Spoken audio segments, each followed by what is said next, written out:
You must find a way to serve.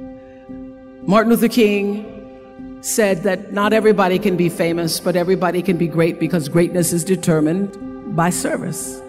Now, we live in a world where everybody wants to be famous and where we admire people for just being famous.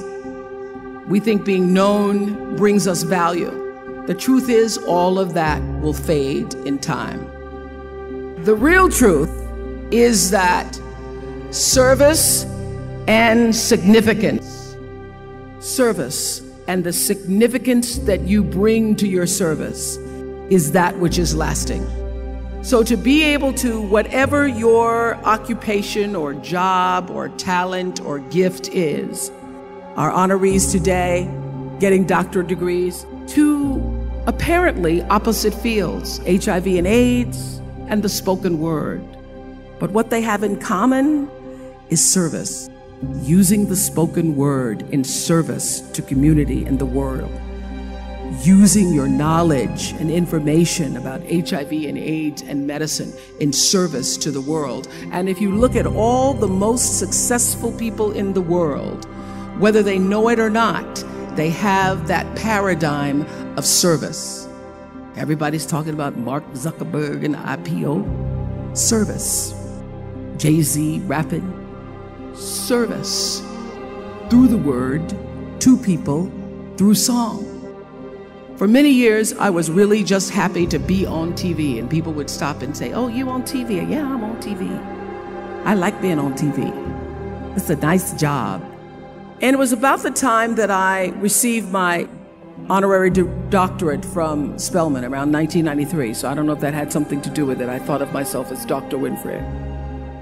That I went back and I took a long look at what it was I was doing on TV and made a decision that I was no longer going to just be on TV, but I was going to use TV as a platform, as a force for good, and not be used by TV.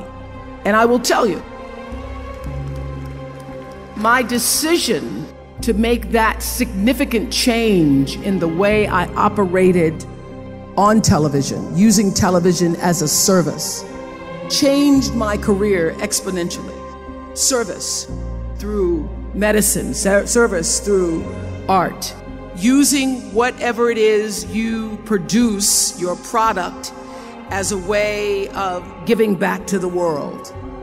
When you shift the paradigm of whatever it is you choose to do to service and you bring significance to that, success will, I promise you, follow you.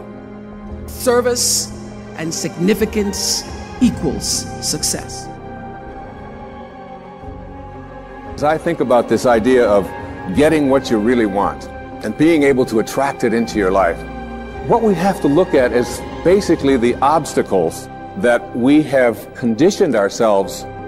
And you notice I say that we have conditioned ourselves, because I have never believed that we need to be putting the responsibility on someone else. If you're conditioned, it's because you have allowed yourself to become that. And if we conditioned ourselves to believe certain kinds of things, and one of the things that we kind of believe and hang on to and live with is this whole idea that all of the things that happened to me in my past are what are keeping me from doing what I'd like to do today. So we hang on to these things and we fill ourselves with blame. You say, I'm the middle child. I'm the youngest child. I'm the oldest child. I'm an only child. Any one of those is a great excuse. You know, if you're the youngest child, you can say, well, you know, how could I be making decisions for myself and be a fully functioning person today when I always had somebody else telling me what to do my whole life? How could I think for myself? If you're the oldest child, you can simply say to yourself, well, how could I be expected to think for myself? I always had to think for somebody else. I was always doing it for somebody else. And that leaves the middle child, you know, the classic identity crisis. Oh, poor me. My mother didn't even know my name. She was always calling me by this one's name or that one's name. So I don't know where I fit in. So that takes care of everybody except the only child. And of course, the only child, your parents looked at you and said, we won't be doing that again. You have to live with that, I don't. So everybody with their birth order, or with their mother liked their sister better, or that we had enough, or we didn't have enough, or we had too much, or we lived in the north, we lived in the south, I'm too tall, I'm too short, I've got too much hair, I don't have enough hair, it's falling out, it's not falling out, whatever it is, we all have these excuses. And I call all of these things that we hang on to and use to keep ourselves from reaching these higher places in our lives, the wake. I call it the wake. And the wake comes from a story that I heard Alan Watts tell one time, and it was a very powerful story. He said, your life is like a boat, and it's heading up the river at, say, 40 knots. And as it's going, you are somehow able to metaphorically stand on the stern, the back of the boat, and look down into the water. Now there goes your life in this direction, and you're standing here and you're looking down into the water, and you ask yourself these three questions. The first question, what is the wake? What is it? What is this thing that you see? And the answer, the wake is the trail that is left behind. That's what it is. Nothing more, nothing less. It's the trail that is left behind. Second question to ask yourself in this little metaphor, what's driving the boat? What's making this thing go in this direction?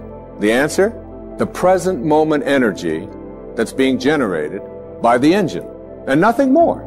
That's the only thing that's making the boat go in this direction. And in this little scene, this means it's the present moment thoughts that I have and how I am using them that is making my life go in this direction, and nothing more. Because the third question is the most important and powerful question. And ever since I heard it, I've always thought about this whenever I have a tendency to look back here and blame something. Is it possible for the wake to drive the boat? That is, can a trail that is left behind make a boat go in this direction? And of course the answer to that is no, it can't. It's just a trail that is left behind. And in that trail, there are an enormous number of things, and every one of us has a wake. And we have a whole lot of stuff in it. And one of the problems that we have is that we have a tendency to look at the wake and all of the stuff that's in it to explain why it is my life isn't working the way I would like it to work.